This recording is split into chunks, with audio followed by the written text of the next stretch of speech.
Dados oficiais do Senado contradizem o líder do governo, Jacques Wagner, sobre os quase R$500 mil encontrado em seus endereços durante a operação sobre possível ligação com Daniel Vorcaro e o caso Master. Qual foi a justificativa do parlamentar, do senador? Que aqueles US$55 mil, mais os €33 mil que foram apreendidos em espécie em dinheiro vivo pela Polícia Federal, são valores que foram pagos pelo Senado para bancar diárias, principalmente nas viagens que os parlamentares fazem ao exterior. No entanto, dados do site do Congresso mostram que de 2019 para cá, Jacques Wagner recebeu quase R$337 mil com diárias, representando uma diferença de mais de R$130 mil nos valores apreendidos. Ou seja, ele deu uma justificativa, valor muito mais alto, e aí, de acordo com as informações publicadas no site, o valor é bem abaixo disso. Segundo a assessoria do líder do governo, essa diferença se deve pelo fato dele ter compartilhado parte desse dinheiro por conta própria. Ok, teria colocado então do bolso valores adicionais neste montante. Deixa eu conversar com o delegado Palumbo. O delegado Palumbo é delegado, licenciado, comentarista, mas é parlamentar, né? Deputado federal, e vai trazer um pouco dessa experiência das missões oficiais. Eu acho muito curioso, né, delegado Palumbo, quando o parlamentar recebe a diária para gastar na viagem, mas não gasta nem R$1, não gasta absolutamente nada. Conta como é que funciona isso. Vocês recebem em espécie, é isso? A pessoa vai com esse montante de dinheiro, volta com esse montante de dinheiro e aí guarda, inclusive, sei lá, no armário de casa? É assim que funciona? Parece piada, mas não é, Caniato. Não é assim que funciona, né? Pelo menos na Câmara dos Deputados, o reembolso vem numa conta. No caso de uma conta de uma instituição oficial, que é a Caixa Econômica Federal, né? Ninguém vai pegar um montante desse que, peraí, vou colocar aqui em casa, aqui no armário da cozinha, que fica mais seguro. Né? Não cola. Vamos ser bem claro aqui, vamos falar a linguagem do povo? Não engana ninguém, não cola. Pelo amor de Deus, olha o tanto de dinheiro. Ah, peraí que nós vamos pegar em espécie. Não é assim que funciona, Caniato. Não é assim, nunca foi. Vem pela maneira oficial na Câmara dos Deputados, todo o reembolso que o deputado tem direito, seja de alimentação, de combustível, de estadia, de hotel, o deputado faz o pagamento e depois que apresenta-se a nota com o CPF, vem o reembolso na instituição financeira. É assim que funciona. Eu nunca vi, né, nenhum parlamentar, não sei disso, estou lá agora no meu último ano de mandato, não sei, nunca vi se isso realmente acontece, de pegar em espécie numa caixa de sei lá, de sapato e colocar no fundo do armário, né? Não cola isso aí, né? Não cola.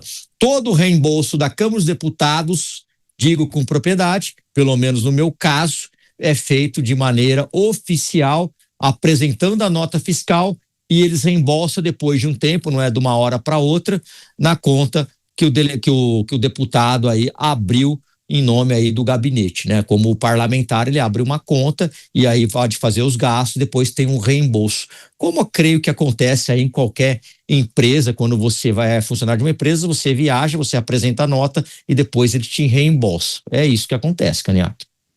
Pois é, as informações que foram levantadas por muitos veículos de comunicação sobre os gastos do senador em viagens oficiais, o senador Jacques Wagner, informações que não batem com os valores que foram encontrados nos endereços ligados a ele. Você, Mota, as verificações, as muitas pontas soltas que aparecem em meio a essas investigações? Bom, primeiro, vamos lembrar que todo mundo é inocente até prova em contrário e que todo mundo tem direito ao devido processo legal. Mas certas coisas são realmente muito difíceis de se explicar. Ter essa quantidade de dinheiro em espécie em casa não é uma coisa ilegal. Agora, caros espectadores, quantos de vocês teriam a coragem de guardar uma quantia como essa em casa? Ou, como parece que foi o caso aqui, em um quarto de hotel. Ora, se nem o delegado Palumbo teria coragem de fazer isso, imagine a gente. Você ter 50 mil dólares em notas guardadas. Onde é que você guarda isso, em casa ou num quarto de hotel? Bota numa caixa de sapato, numa mala?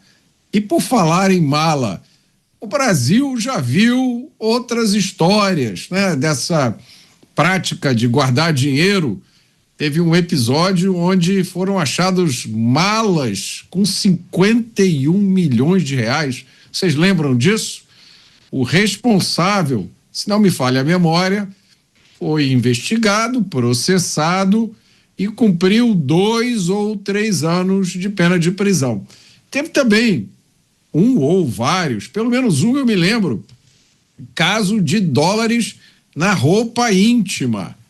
E pelo que eu me lembro, esse caso específico, salvo engano, eram 100 mil dólares, ou seja, o dobro do que foi achado aqui nesse caso.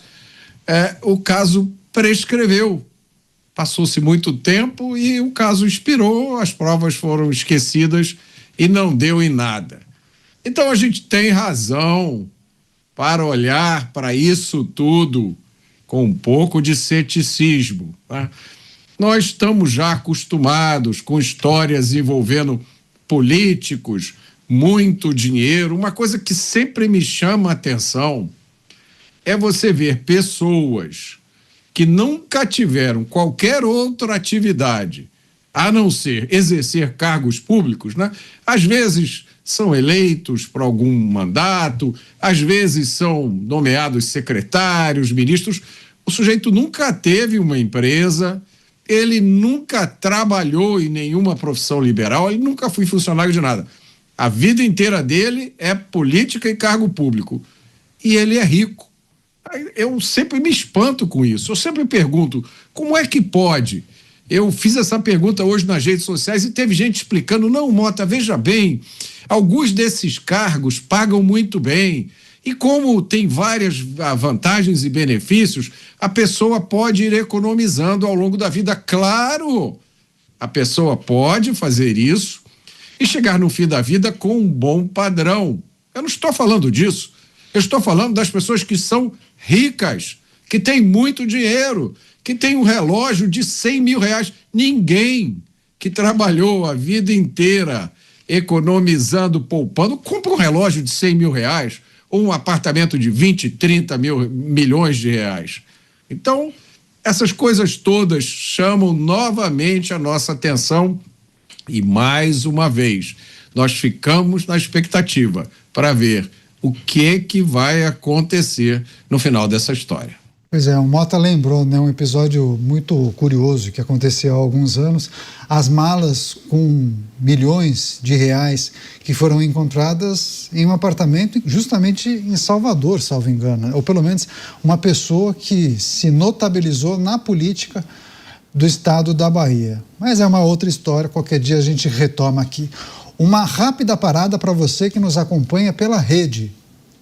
Eu sigo aqui com os nossos comentaristas, vou passar para o Cristiano Beraldo para trazer também as impressões dele a respeito das apurações e as informações que vêm à tona a partir da deflagração da operação que mirou Jacques Wagner, os indícios, as sinalizações e, naturalmente, as repercussões no dia seguinte, né? Algumas informações acabam sendo confrontadas. Claro que a gente vai aguardar o avanço das investigações, mas, naturalmente, alguns elementos da notícia deixam as pessoas com dúvidas, Beraldo. Pois é, Caniato. A gente vê as explicações não fazendo sentido, né? Tem a explicação do dinheiro, que são essas diárias. Quer dizer, a princípio, o senador, se recebeu valores, mesmo que em espécie, vamos supor aqui que no Senado é completamente diferente. O Senado antecipa valores em espécie, em moeda estrangeira, para o parlamentar viajar. E aí ele viaja para o exterior, não gasta absolutamente nada em dinheiro, ele não deu nem uma gorjeta.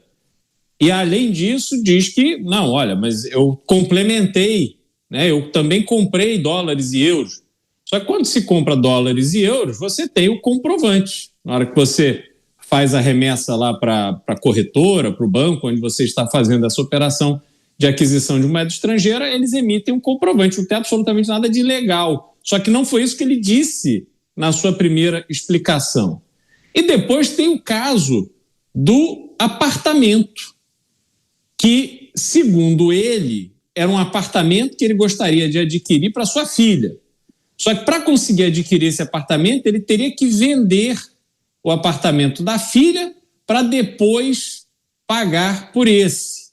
E aí, como ele não queria, aparentemente, perder o negócio de um prédio que está ainda sendo construído, ele pediu, pelas palavras do senador Jacques Wagner, para o amigo, que é investidor, comprar o apartamento que depois ele compraria do amigo investidor.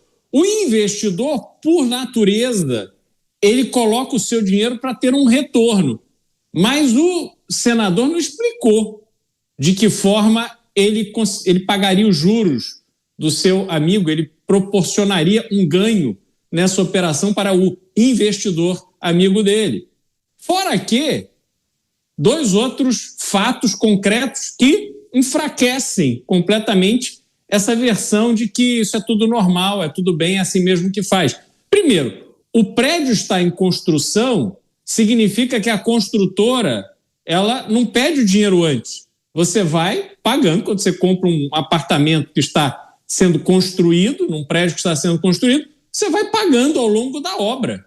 Então, ele não precisaria do investidor, era só ele ir lá, assinar o contrato e assumir as responsabilidades das parcelas junto à construtora, conforme as suas possibilidades financeiras. Eu desconheço qualquer informação sobre a situação financeira do senador Jacques Wagner. Pode ser que ele pudesse comprar, ele não tem problema nenhum. Pode ser que ele tenha todas as justificativas e condições de ter $50 mil em casa em espécie, e está tudo certo. Mas a justificativa que ele deu não condiz com a realidade. Até porque este amigo investidor era dono de um banco. O que seria o natural? Ele pedia empréstimo ao banco. Aí ele ia pegar o empréstimo, assumir um compromisso, ia comprar o imóvel no nome dele, está tudo certo, no nome da filha. Lá na frente, quando ele vendesse o imóvel da filha, ele pagava o que tinha pego com juros. Porque assim é na vida das pessoas normais.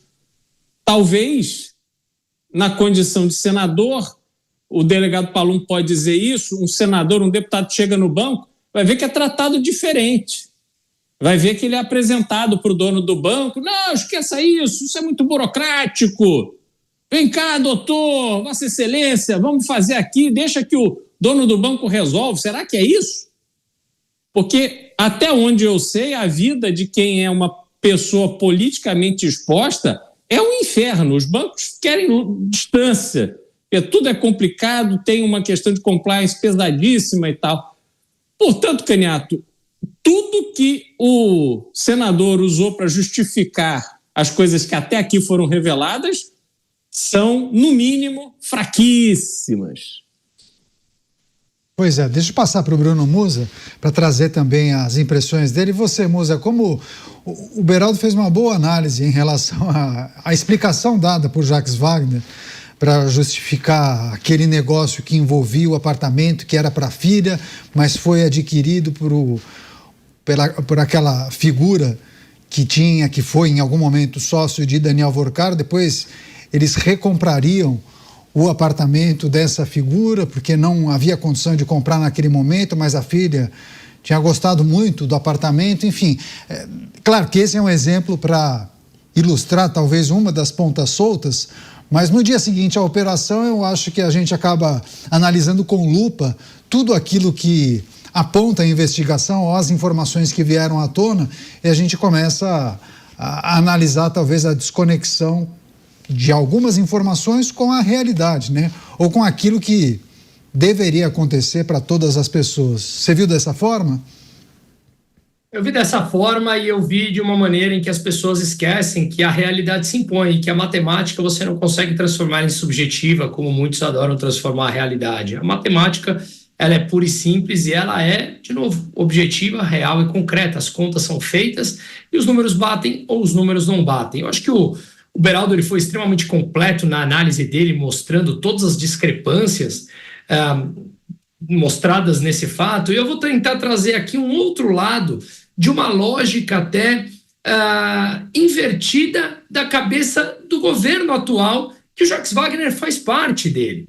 O Jacques Wagner faz parte do partido do presidente Lula e ele é líder do governo no Senado, uma figura importante na Bahia do partido que comanda o Brasil há 20 anos, ao longo desses 25, quase 26 anos de século agora, né? Pois é, veja só, o Lula, ele e o PT, claramente, é uma figura em que bate de frente com os Estados Unidos. Além de toda a discrepância que esses números dos divulgados ou tentados justificar pelo próprio Jacques Wagner, que não batem, como o Beraldo muito bem colocou, o que faz uma pessoa que supostamente é extremamente a favor de impostos, extremamente a favor do Brasil, manter uma poupança em moeda de um país em que eles dizem não confiar ou que batem de frente com ele? Eu sempre faço aquela mesma pergunta. Se você chega e tem uma mala de $1.000 e outra com R$5.000 e você só pode abrir daqui 5 anos, alguém aqui optaria pela mala do real? Claramente não. Por quê? Porque você intuitivamente sabe que o real vai valer menos do que o dólar daqui 5 anos. Talvez seja por isso que eles tenham moeda forte em casa, dólar e euro, que não tem nada de legal. Se esse dinheiro for declarado como eles dizem que tem que declarar absolutamente tudo, porque eles precisam sustentar uma máquina perdulária como a máquina pública brasileira, o que faz tamanha quantidade de dólar e de euro em casa? Será que eles optam, então, num discurso hipócrita da boca para fora, mas quando é no setor privado, no meio privado, dentro de suas casas, as ações são diferentes? Isso não é nenhum tipo de surpresa para governo de esquerda, em que eles pregam aquela tal distribuição para todos e para eles, deixa eu guardar o meu aqui bem guardadinho. De novo, não há nada de legal de deixar dinheiro guardado em casa. Está bem descrito no teu imposto, como manda a regra que eles supostamente apoiam? Eles querem que o Estado seja financiado por uma ampla gama de impostos que não param de subir?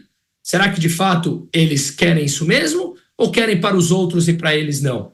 Então, me parece bastante hipócrita e um contrassenso com aquilo que eles dizem defender.